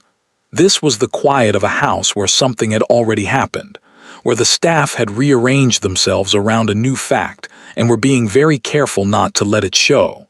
She set the paper down. She looked at Bertram's mother-in-law, who was resolutely attending to her toast. "Has something occurred?" Vivienne asked pleasantly. The woman looked up. "I'm sure I don't know," she said, in the tone of someone who was quite sure she did know and had decided not to be the one to say it. Vivienne finished her coffee, rose, and went to find James. He was not in the library. He was not in the billiard room. He was not in any of the ground floor rooms she moved through with increasing speed and decreasing composure. And speed, she reminded herself, was not what was called for here. Speed was what you did when you had lost control of something. She had not lost control of anything. She found him in the east garden. He was standing near the stone balustrade that overlooked the lower grounds, coat on, gloves on, with the posture of a man who had been outside long enough for the cold to stop bothering him. He was not alone. Thomas stood a respectful distance behind him, and beside Thomas was a man Vivienne didn't recognize, middle-aged, ink-stained at the fingers, holding a leather satchel with the careful attention of someone transporting something breakable. A solicitor, not James's usual one. Vivienne stopped walking.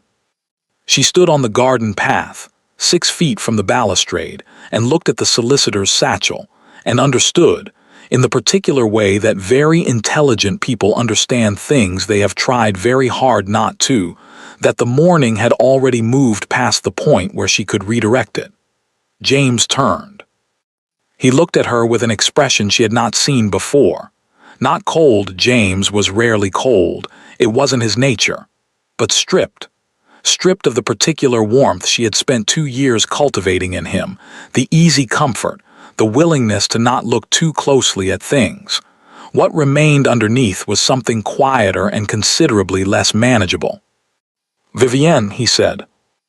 "James," she kept her voice even, pleasant, the voice of a woman who has found a friend in an unexpected place and is simply stopping to say good morning. "I didn't realize you'd be outside. It's cold." "Yes," he said, "I've been talking with Mr. Finch." He indicated the solicitor without looking at him. "He's come up from London, at Lord Cavendish's request originally, but I've been speaking with him directly for the past hour." Vivienne looked at Mr. Finch. Mr. Finch looked at his satchel. "Cavendish," she said. The name came out level. She was proud of that. "He was here this morning," James said. "We had a conversation, a long one." He paused. "He brought documents." The garden was very still. The wet grass held the morning light in small, bright points. Somewhere beyond the balustrade, a bird was making a sound that seemed, to Vivienne's ears, unnecessarily cheerful given the circumstances. "What sort of documents?" she asked. James looked at her for a moment. Then he reached into his coat and produced a folded paper, and even from 6 feet away, even in the cool morning light, Vivienne recognized it. Not the specific document, she had not seen that particular copy, but she recognized its dimensions, its age, the color of the paper. Her stomach performed a movement she did not permit her face to reflect. "An agreement," James said, "between my father and Emma's mother regarding the Harwick land." He held it without unfolding it. "You've seen this before." It was not a question. He had learned overnight to stop offering her the escape of questions. "James, not the original perhaps, but you know what it contains." He put it back in his coat. "Cavendish has been thorough. I want you to understand that before we continue. Whatever version of this conversation you had planned, it starts from a position of considerably less advantage than you think." Vivienne looked at him. She made a rapid series of calculations. The kind she was very good at, fast and unsentimental, running through available positions the way a chess player runs through available moves. She could deny. She could redirect, suggest that Cavendish had a personal agenda, that his connection to Emma made him an unreliable source, that documents of that age were subject to misinterpretation. She could appeal to the past 2 years, to what they had been to each other, to the genuine feeling that had existed alongside everything else. She selected none of these. She selected, instead, the thing she almost never used, a version of the truth. "I knew about the agreement," she said. "Yes." Something moved through James's expression. Not surprise, he had been prepared for this. Something more like the particular exhaustion of having a thing confirmed that you had spent the night hoping might be wrong. "Before you knew me," he said. "Yes." before Pemberton introduced us. Yes, the introduction was arranged, she said, by me through Pemberton. She kept her voice even, matter of fact. If this was going to be said, she would say it without flinching. Flinching served no one. I needed access to your understanding of the Harwick situation. Your father had left the documents in disarray and the legal position was unclear. I needed to understand what the Ashford estate believed it held. James was very quiet. And once you understood, he said, I began securing an alternative claim. She paused. Through legitimate property transactions, nothing I did was illegal. The letter, James said, in Emma's name.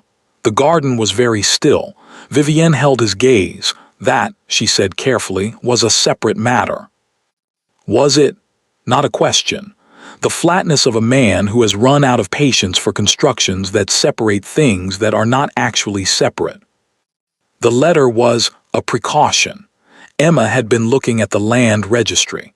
I wasn't certain how much she understood. I needed to ensure that her name could not be used to complicate the legal proceedings at a critical moment. You forged her signature.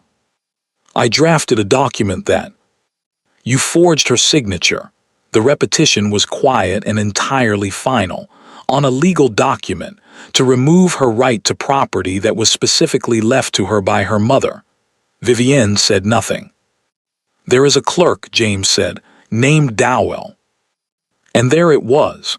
The thing she had not planned for because she had assessed Dowell and found him frightened and financially motivated and therefore manageable. She had not assessed him as someone who would speak. She had been wrong. It happened so rarely that she found, standing in this garden in the cold morning light, that she was almost distantly, academically interested in the fact of it. I see, she said. Mr. Finch, James said without looking away from her, has the full documentation, Dowell's statement, the original agreement, a record of the property transactions you've been conducting. He paused. And a letter, the real one. The one Emma's mother left for her which Cavendish has been holding. Vivienne looked at him. She had not known about that letter. In 3 years of careful research, of thorough and methodical investigation of every relevant document and relationship, she had not known about that letter. It was, she recognized, the thing that had undone her. Not Dowell, not the agreement. The letter, the one variable she hadn't found because it hadn't been findable, because it had been sitting in the coat pocket of an old man who had spent 2 years looking precisely like someone who had simply stepped back from the world. She had underestimated Lord Cavendish. She had underestimated Emma. She had not, she realized, made the mistake of underestimating James. She had simply made the larger mistake of assuming that what he lacked in attention he lacked in principle. What happens now? She asked. James looked at her for a long moment. Mr. Finch will explain the legal position, he said. It is not favorable to you. The forged document voids any claim you might have established through the property transactions. Cavendish's solicitors are prepared to file the original agreement in full this week. He paused. As for the rest, that is not something I intend to discuss in a garden. He turned to Thomas, said something quiet. Thomas nodded and moved toward the house. Vivienne watched him go. James. She said his name not with the warmth she usually deployed it with. She was past that now. They were both past that, and she was not the kind of woman to use a tool that has been conclusively broken. She said it simply, as a form of address, nothing more. For what it's worth, what existed between us was not entirely. Don't, he said. She stopped. Not because I don't believe you, he said, but because it doesn't. He looked away briefly toward the lower grounds, the wet grass, the bright still morning. It doesn't change the weight of anything. He looked back. You used Emma, specifically and deliberately, for 2 years. You diminished her, isolated her, removed her from her own life by degrees, and you forged her name on a document designed to take from her the one thing her mother left her. He paused. Whatever existed between us doesn't live in the same place as that. I can't hold them in the same hand. Vivienne looked at him. She thought, briefly and without sentimentality, that under different circumstances, in a different life, with different stakes, James Ashford might have been someone she could have respected without reservation. "No," she said quietly, "I don't suppose you can." The conversation with Mr. Finch lasted 40 minutes. Vivienne sat across from him in the small study Bertram had made available, a room that smelled of pipe tobacco and agricultural reports, entirely unsuited to the conversation it was hosting, and listened to the legal position explained with the methodical thoroughness of a man who took no pleasure in it but felt no need to soften it either. The forged document was void. Its existence, in fact, constituted grounds for a separate legal proceeding that Mr. Finch was careful not to characterize as inevitable, but also did not characterize as unlikely. The property transactions she had conducted were legitimate in themselves, but had been constructed on a foundation, the assumed availability of the Harwick land, that had now been conclusively removed. The alternative claim she had spent 3 years building was, in Mr. Finch's precise and unemotional phrasing, without basis. She listened. She asked 2 clarifying questions, both of which Mr. Finch answered accurately. She did not argue. She did not cry. She signed the document he placed before her, acknowledging receipt of the legal notification, nothing more, with her usual small, clear hand. When it was over, she went upstairs. She sat at the writing desk in the east-facing bedroom for a long time, looking at the formal garden below. The solicitor's letter she had sent to Grantham 2 days ago, the one about proceeding, the one about the complicating factor being removed, was somewhere in the London postal system, about to arrive at an address it would now be entirely useless to reach. She thought about Emma on the North Road, walking. She had watched her from the carriage window with that feeling she had been almost proud of, the warm, satisfied sense of a plan proceeding. She had watched Emma's straight back, her unhurried steps, her absolute refusal to look behind her. She had seen composure. She had seen a woman absorbing a defeat. She had not seen, had entirely failed to see, a woman who had already decided something. Vivienne sat at the desk for a long time. Then she rang for her maid and asked for her trunk to be brought down. There was nothing left here worth staying for. She left Harwick at noon. No announcement. No farewell to Bertram, who would be confused but would accept whatever explanation was eventually offered, because Bertram accepted most things. She descended the front steps with her maid behind her and her luggage loaded, and her traveling dress absolutely correct in every particular, because whatever else was true, she had never left a house looking like someone who had been defeated. She was at the bottom of the steps when she heard footsteps behind her. She turned. It was not James. It was Thomas, standing at the top of the steps with his hands at his sides and his expression entirely neutral. "Safe journey, Miss Marcourt," he said. It was the correct thing to say, formally correct, the sort of send-off you gave a departing guest, Miss Marcourt. Not my lady, not the deference of a household staff member addressing a woman of acknowledged position, just Miss Marcourt, the name she had arrived with, no more and no less. Vivienne looked at Thomas for a moment. Then she turned, walked to her carriage, and did not look back. Some habits, she thought, were worth keeping. James watched the carriage disappear down the Harwick Drive from the library window. He did not feel, watching it go, the things he had expected to feel. Not relief, not yet. Not grief exactly, though there was something in the vicinity of grief, the particular ache of understanding that a thing you had believed was real was built on a foundation you could no longer trust. He felt the ache of it without being destroyed by it, which told him something about the nature of what it had actually been. He turned from the window. On the desk behind him was a piece of paper. He had written 2 lines on it, then stopped, then started again, then stopped again, in the manner of a man who is very good at many things and has discovered that this particular thing, the thing he most needs to do, is not among them. He picked up the pen. He wrote, "Emma, Then he stopped again. Thomas appeared in the doorway. "Your Grace, the carriage is ready if you'd like to go this afternoon." James looked at the paper, at the 2 words on it, at the enormous inadequacy of 2 words for everything that needed to be crossed. He set the pen down. "Yes," he said, "I'll go now." He folded the paper, put it in his pocket. He would not send it. He would bring it not to read to her, not to use as a prop in whatever conversation was coming, just to have it. The evidence that he had tried to find the words and found them insufficient and decided that insufficient words sent from 40 miles away were not what was owed. What was owed was the 40 miles. He took his coat from Thomas, paused at the library door. "Thomas," he said. "My lord. Did you know, before yesterday, did you know how bad it had become?" Thomas considered this with his usual careful honesty. "I knew that her ladyship was carrying more than she should have to," he said. "I didn't know the full extent of why." James nodded. "When we get back to Ashford House," he said, "there are going to be changes in how things are run, in how certain things are managed." He looked at Thomas directly. "I'll need your help with that." Thomas met his eyes.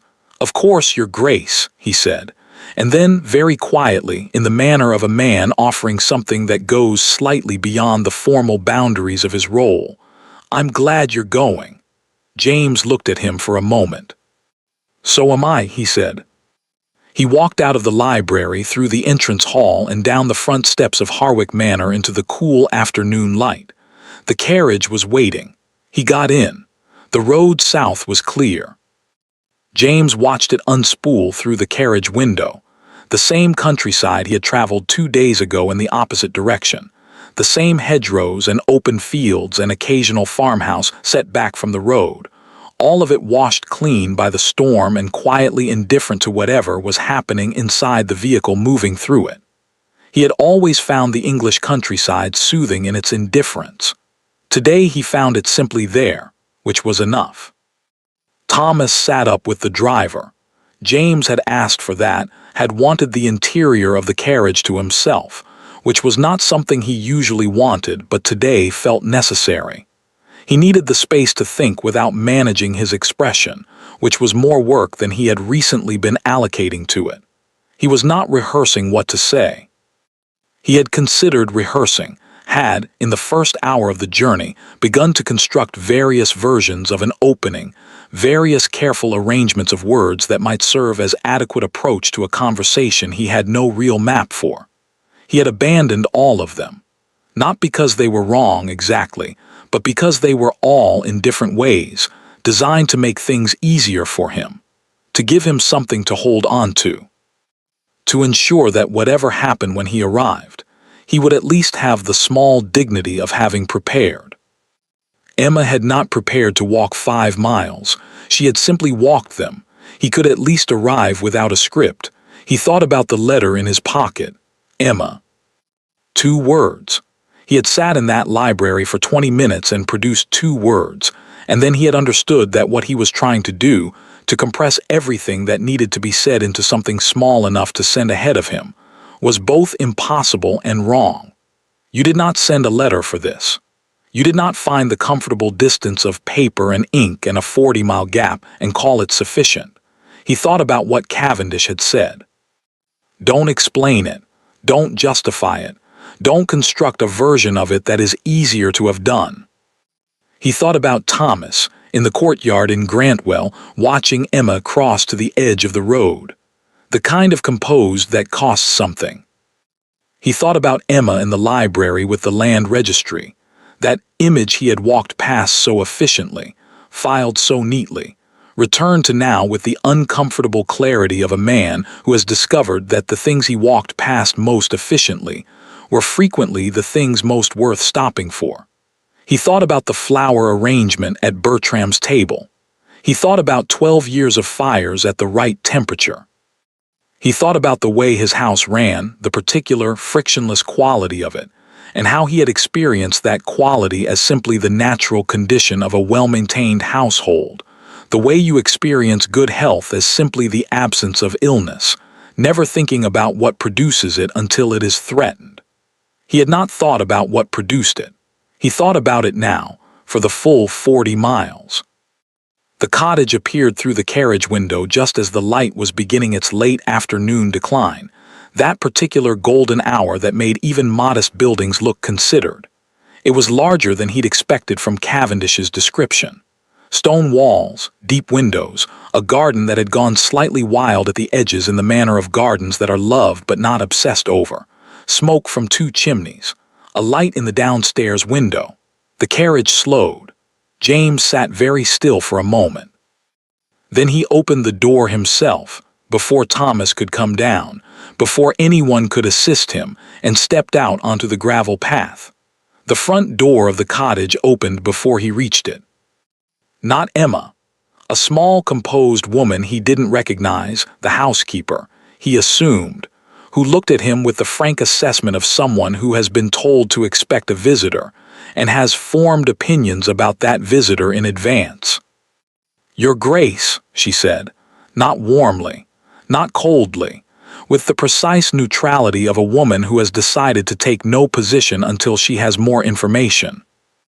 "Mrs. Hale," he said, because Cavendish had mentioned her name and James had retained it, "is Lady Ashford." "In the garden," Mrs. Hale said. She held the door open. "I'll show you through." The garden behind the cottage was larger than the front suggested, a long, somewhat rambling space that ended in a low stone wall beyond which the countryside opened into fields. Someone had planted it with more enthusiasm than plan. Roses that had outgrown their stakes, lavender in long, unruly rows, an apple tree in the far corner that was old enough to have developed opinions about its own shape. Emma was standing near the apple tree. She was wearing a dress he didn't recognize, borrowed, he realized, slightly too short, in a blue that was not her usual color, and her hair was not as precisely arranged as it would have been at home. She had her back to him. She was looking at the fields beyond the wall with the stillness he had spent 2 days thinking about, the particular quality of someone who is not waiting but simply present. He stopped at the edge of the garden. He had 40 miles of thought behind him and 2 words on a piece of paper in his pocket, and the advice of a very old man ringing in his ears. And standing here in the actual fact of her, he found that all of it, all the rehearsed non-rehearsal, all the careful intention not to prepare, had produced in him something very simple. He was afraid. Not of Emma, not of her anger. He might have preferred her anger, actually, might have found it easier to stand in than what he suspected was coming. He was afraid of the distance, of how far things had traveled while he had been looking somewhere else, of the possibility that 40 miles in a carriage was not, in fact, the same as crossing what actually lay between them. "Emma," he said. She turned. He had expected, he didn't know what he had expected. Some version of what he deserved, probably, whatever that looked like on her face. He had spent the journey steeling himself for it, which he now understood was another form of preparation, another way of making the moment about managing himself rather than actually being in it. What he had not expected was how tired she looked. Not broken, not destroyed. Cavendish had been right about that. Emma was not easily destroyed. It was perhaps the most accurate thing anyone had said about her in his recent memory. But tired in the way of someone who has been strong for a very long time without adequate reason to stop. The particular exhaustion that lives behind composed eyes and has nowhere to go because composure has become the only available mode. He had put that tiredness there. Not alone, not intentionally, but he had contributed to it consistently and over time in 100 ways he had been too comfortable to examine. He walked toward her. He did not have an opening. He did not have a careful arrangement of words. He had the 40 miles and the letter in his pocket and the specific knowledge, acquired over 2 days of thinking about nothing else, of what she had carried and why and how long she had been carrying it without being asked to set it down. He stopped 3 feet from her. "I know," he said, "that I am not here because I deserve to be. I want to be clear about that from the beginning." Emma looked at him. Her expression was very still, not the performing kind of stillness, the kind that costs something, just still, waiting. "I know what Vivienne did," he said. "Cavendish told me this morning, all of it. The agreement, the documents, the letter she forged in your name." He paused. "I know that she arranged to know me, that the past 2 years were constructed, that I was," he stopped briefly, made himself continue, "that I was useful to her, and that I was too occupied to see it." Emma said nothing. "I know about the Harwick land," he said, "what your mother arranged, what you were supposed to have from the beginning." He reached into his coat, not for the folded letter, he left that where it was. He produced instead a smaller paper folded once, which he held without opening. "Mr. Finch has filed the original agreement. The land is being transferred to your name this week. It should have been done years ago. It should have been done the day we were married." Emma looked at the paper, then at him. "I also know," he said, and here his voice changed slightly, lost some of the careful structure he had been imposing on it, "that none of that is the point. The land is yours. The legal situation is being corrected. Those are facts, they're being handled, but they are not," he stopped. "They are not why I drove 40 miles this afternoon." He looked at her directly. "I drove 40 miles, he said, "because you walked 5. And because I have been trying for 2 days to understand what those 5 miles meant, what they cost you, not the physical distance." He paused, and for a moment he looked like a man who is very good at most things struggling with a specific one. The 5 miles of knowing that the person who should have said stay said nothing, of taking one step in front of the other because there was nothing else available. He paused. "I have been trying to understand what that is like, and I think I am not capable of understanding it fully. I think that is something you carry that I cannot entirely know. But I wanted you to know that he stopped again. That I am trying to know it. That I am not explaining it away, or constructing a more comfortable version of it, or—" "James," Emma said. He stopped. Her voice was not warm. It was not cold. It was level. The voice of a woman who has been listening carefully and has something to say and would like to say it without waiting for a natural gap that may not come. "I know that you are trying," she said. "I can see that you are trying. And I want you to know that she paused, and something in her expression shifted, just fractionally, in the way of someone allowing themselves to feel something they have been carefully not feeling. "I have not spent the past 2 days deciding that this is finished. I want to be clear about that as well." James looked at her. "I have spent the past 2 days," she continued, "reading my mother's letter, and speaking with Lord Cavendish, and sitting in that garden and thinking about 12 years of marriage and what I know about you, the actual you, not the version that has existed for the past 2 years, and what I believe is still there." She paused. "I have not concluded that it isn't." Something shifted in James's chest. Something that had been braced for a long time, very tightly, eased just slightly, just enough. "But," Emma said. "Yes," he said, "I expected a but." "I will not go back to what it was," she said. "It was not a threat. It was not even particularly forceful. It was simply a fact, stated with the quiet certainty of someone who has had 2 days alone with herself and arrived at a very clear conclusion. Not because I am angry, I am angry. I want to be honest about that. I am quite angry, but because what it was not a marriage, James. It was a management. I managed the house, and I managed your comfort, and I managed my own feelings, and I managed the appearance of a functioning household, and I did all of it very efficiently, and she paused. "You were not there. Not really. And I understood that that was partly Vivienne and partly circumstances and partly things that could perhaps have been different, but it was also you, choosing repeatedly not to look closely at things." James held her gaze. "Yes," he said. "I don't want to be managed around," she said. "I don't want to be the person who sorts things out quietly so that other people don't have to think about them. I don't want to be—" She stopped. Her voice was still perfectly steady, which he understood now to be an act of will rather than an absence of feeling. "I don't want to be handed out of carriages." "No," he said, "you won't be." "That is easy to say." "Yes," he agreed. "It is, I know that." He looked at her. I also know that I am standing here in your garden 40 miles from where I should have been 3 days ago, and that this is insufficient as gestures go, that this does not constitute evidence of anything except that I got in a carriage and drove here, which is a very low bar." He paused. "I am not asking you to be convinced. I am asking you for time to constitute evidence, actual evidence. The kind that takes longer than one afternoon in someone else's garden." Emma looked at him for a long moment. The light in the garden was very beautiful, that golden late afternoon quality that the cottage seemed to have been positioned specifically to catch. The lavender moved slightly in a small wind.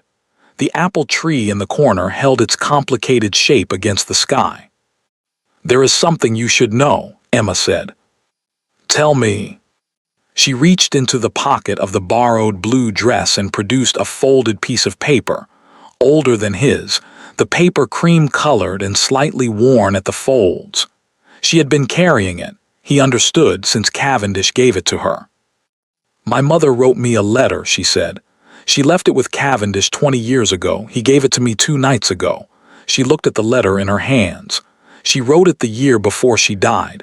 She had some sense, I think, of how things might go, what I might encounter. She knew the Ashford estate. She knew your father." A pause. "She did not know you." "What did she say?" he asked quietly.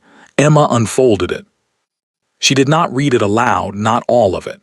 She looked at it for a moment in the golden light, and then she looked up at James and she said, "Do not let the management of a thing become a substitute for the having of it."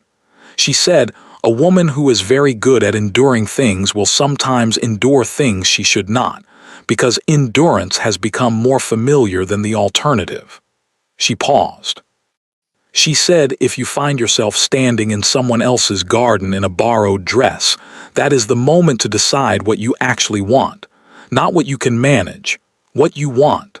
James looked at her. "What do you want, Emma?" he asked. It was the first time he had asked her that. In 12 years, in all the managed, efficient, frictionless 12 years, he had never asked her that specific question. He understood, asking it now, what an extraordinary omission that had been.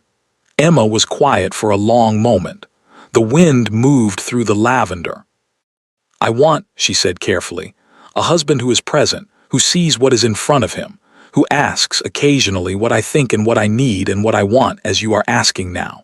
She paused. "I want to attend dinners where my name card is on the table and not the floor. I want to travel in my own carriage.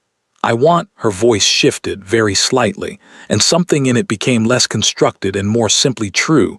"I want to be in the room with someone who is actually in the room." "I will be in the room," James said. She looked at him. "I know that is also easy to say," he said.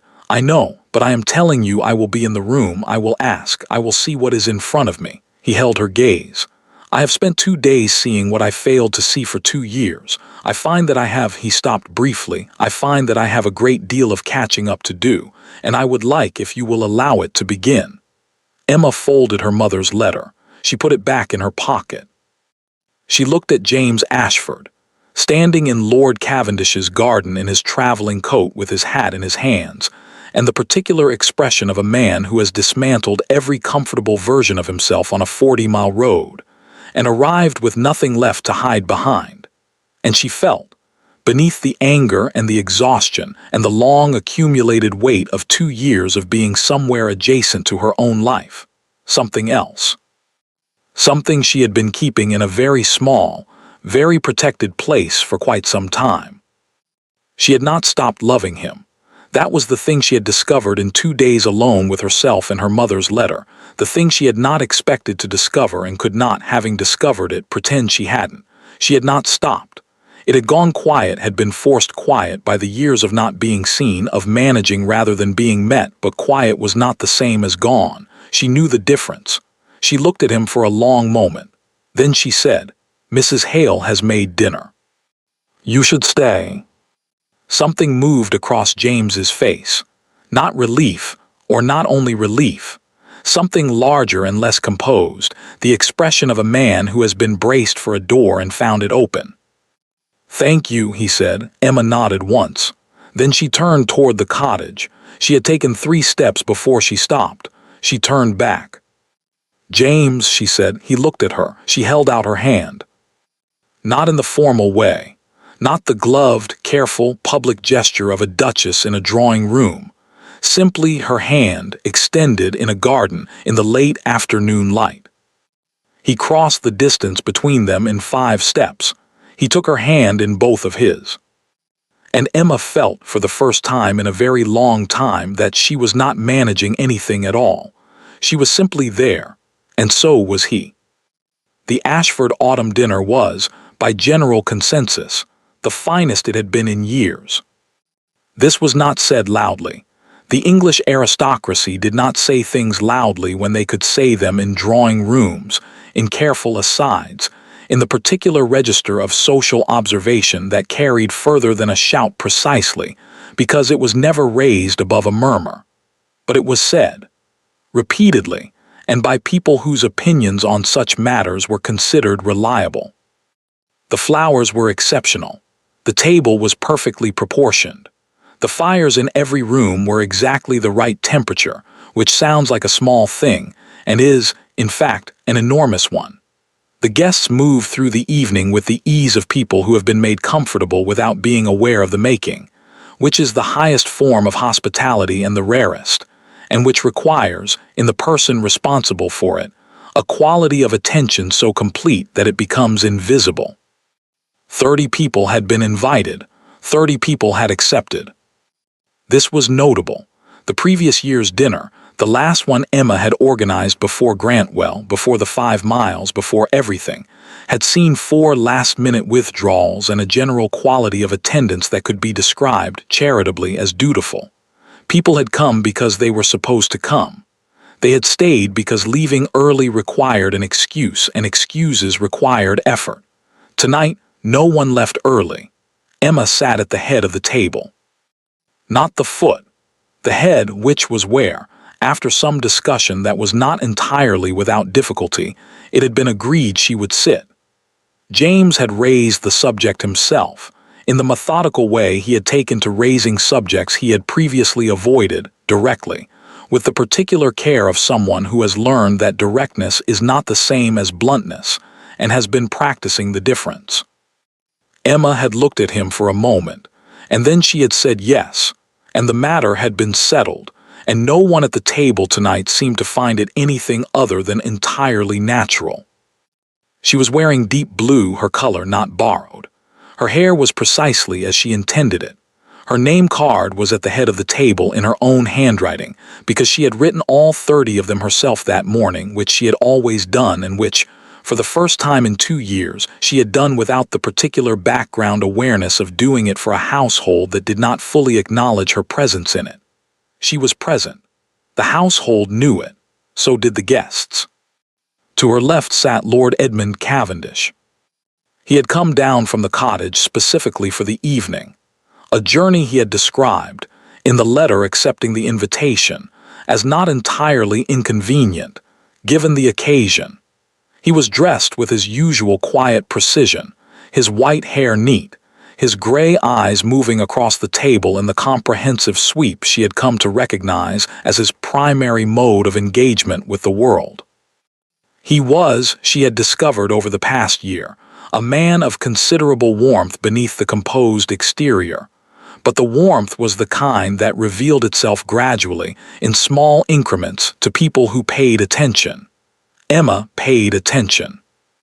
He had been at the cottage when she and James had made the drive back to Ashford House. 3 days after James's arrival in the garden.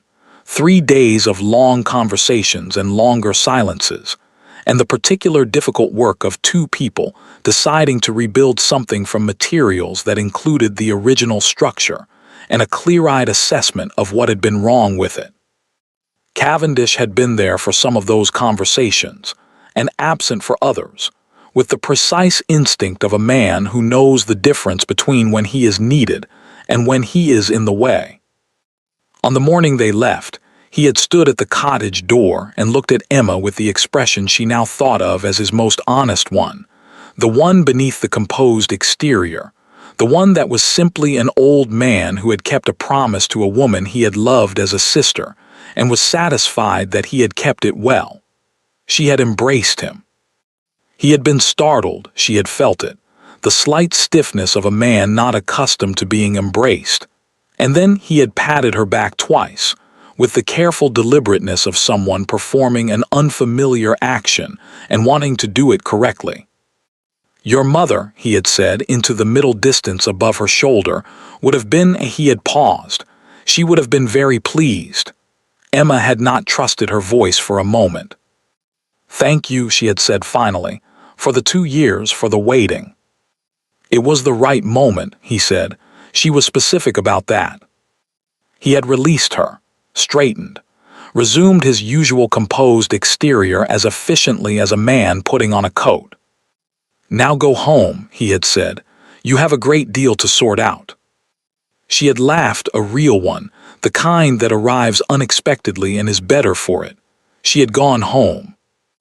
Across the table, James was talking to the man on his right, a new acquaintance, someone from the Foreign Office whom Bertram had suggested inviting, and who had turned out to be genuinely interesting in the way that Foreign Office men occasionally were. James was listening with the particular quality of attention that Emma had noticed developing in him over the past year, the real kind, not the social kind. The kind that indicated actual interest in what the other person was saying, rather than management of the impression being created. He had been working at it. That was the word she would have used if asked, working.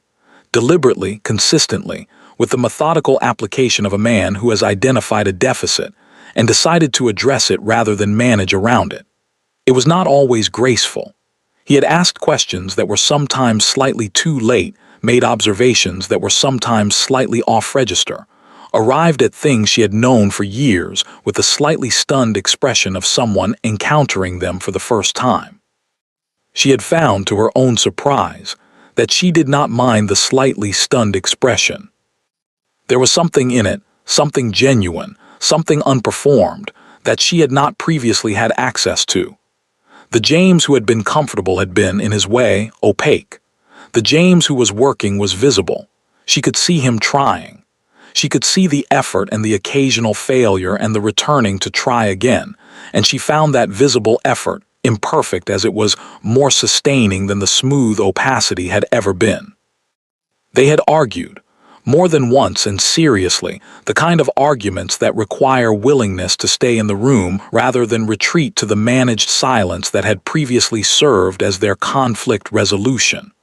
The first one had been genuinely terrible, the jagged kind that leaves marks. She had said things she meant. He had said things he meant. They had not resolved it in one evening, which had frightened her slightly, until she realized that unresolved arguments that continue the next morning are, in fact, a sign of two people still present in the conversation. They had continued the next morning, and the morning after that, and eventually arrived somewhere that felt, carefully and without being overstated, like solid ground. Thomas, moving behind the seated guests with the unhurried efficiency of a man entirely in his element, caught Emma's eye briefly as he refilled the glass of the woman to her right. He had been at Ashford House for 30 years. He had served James's father. He had watched James grow up, inherit, marry, and make various decisions of varying wisdom.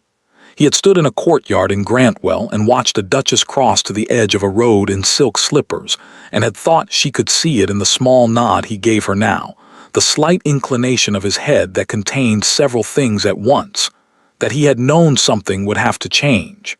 He was glad that something had. Emma returned the nod and turned back to Cavendish, who was telling her something about a property matter in the north that she should know about, in the manner of a man who has decided that a woman capable of reading a land registry should be kept current on relevant land registry matters. She listened carefully. She always listened carefully. The dinner ran longer than planned, which was the sign of an evening that had found its own momentum. The courses came and went. The conversation moved the way good conversation moves, without a directing hand, from one thing to another, finding its own level. At some point in the evening, during the dessert course, when the table had relaxed into the particular warmth of people who have eaten well and drunk moderately, and found each other's company more interesting than they had anticipated, Emma became aware of James looking at her. Not in the way he had looked at her across tables in the difficult years, the distracted look, the look of a man who was present in body and somewhere else in mind. This was the direct kind, the kind that knew where it was directed and intended to be there. She raised her eyebrow very slightly, the minimal expression she used when she wanted to ask a question without asking it aloud. He smiled, shook his head slightly. Nothing, just looking. She returned to her conversation. But she felt it, that look, in the way you feel warmth from a fire when you have been cold for a long time. Not dramatically, not with the stunned quality of something unexpected. Simply there, steady and present and entirely intentional. After dinner, the guests redistributed, the men toward the library, the women toward the drawing room, the younger ones gravitating to the music room where someone had begun playing with more enthusiasm than precision. Emma moved between the rooms with the ease of a hostess who has organized the evening so thoroughly that it requires no further management, which was, she had come to understand, the point. Not to be indispensable in every moment, to create conditions in which the evening could run itself. She was standing near the drawing room window in a brief pocket of quiet between conversations when she felt someone beside her, James. He had excused himself from the library early. She had seen him do it, the clean extraction of a man who has decided where he would rather be.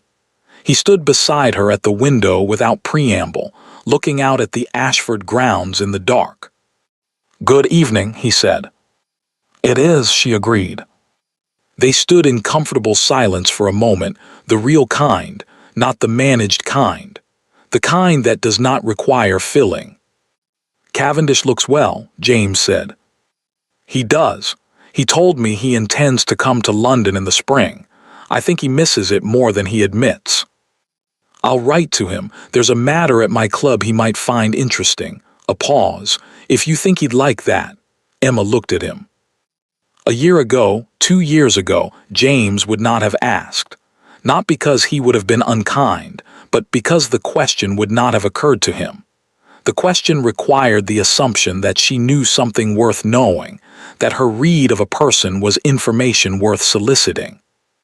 "I think he would like that very much," she said. "He would pretend to find it a mild inconvenience, but he would like it." James nodded, filed this, would act on it. She knew that now, the way she knew other things about him that she had spent a year relearning. He followed through. That had always been true. She had simply not previously been the person he followed through for. "Emma," he said. She looked at him. He reached into his coat, produced a small velvet box, dark green, old, the kind that has been kept somewhere safe for a long time. She looked at it. "I found it," he said, "in my father's things, when I was going through the estate documents with Finch." He opened it. Inside, on a small cushion of worn velvet, was a ring, gold, simple, with a stone she recognized immediately. "It was your mother's. She gave it to my father as part of the original agreement. As a token, I think. A gesture of good faith." He paused. "It should not have stayed in a box. It should have been given to you. On the day we were married, or before, it should have been given to you, and it wasn't, and He stopped. "I am sorry for that, and for what it represents, and for every version of the same failure across 12 years. Emma looked at the ring. She looked at it for a long time. Then she looked up at James, and she thought, not for the first time in the past year, but with the particular clarity of a moment that gathers everything around it, that there was something to be said for arriving late at a thing, provided you arrived. Provided you actually arrived. She held out her hand. Not the formal way, Just her hand in the warm light of the drawing-room window, with 30 guests in the next room and Lord Cavendish somewhere behind her probably watching with the precise, understated satisfaction of a man whose long plan has produced its intended result. James took her hand. He placed the ring on her finger. It fit. Of course it fit. Later, much later, when the guests had gone and the house was quiet, and Mrs. Hale's counterpart at Ashford House had supervised the clearing of the table and banked the fires and done all the things that needed doing, Emma sat in the library. Not managing, not organizing, not doing the next thing on an invisible list.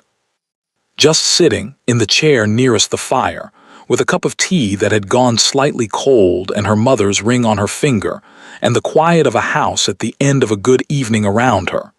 James came in. He had a book he was not going to read and his own cup of something and the slightly loosened look of a man at the end of a long day who has nowhere else he needs to be. He sat in the chair across from hers, the one he had begun sitting in this year, the one that had become, without either of them formally deciding it, his. They sat in silence. The fire settled. Outside, the Ashford grounds were dark and still, the autumn night cool and clear, the kind of night that makes large houses feel less large and the people in them feel less separate from each other. Emma looked at the ring. She thought about her mother, about the woman who had read land registries and made careful agreements and written letters for daughters to open in borrowed dresses in other people's gardens. The woman who had known that what was worth having was worth being specific about, worth naming, worth insisting on, quietly, with the precision of someone who understands that the quietly and the precisely are not weaknesses. She thought about 5 miles on a dark road. She thought about a garden in golden light and a hand extended and the particular quality of a door found open. She looked up. James was watching her, the direct, intentional look, the one that knew where it was directed. She had not, she realized, stopped finding it remarkable. She suspected she would not stop finding it remarkable for quite some time, which was, she thought, exactly as it should be. She raised her slightly cold teacup in his direction. A small gesture, a private one, entirely invisible to the 30 people who had sat at her table tonight, and the world that had watched her walk out of a courtyard in silk slippers, and all the drawing rooms where the story had been told and retold, and would go on being told by women who remembered it. Just the two of them in their library at the end of a good evening. James raised his cup in return. No words, none were needed. Thank you for staying with us until the very end of the story. If one of our stories touched you, tell us in the comments where you're listening from. And if you'd like to support the channel, you can join as a member or send a super thanks or super chat. Every bit of support helps us continue bringing more stories like this to life. Don't forget to subscribe for more stories.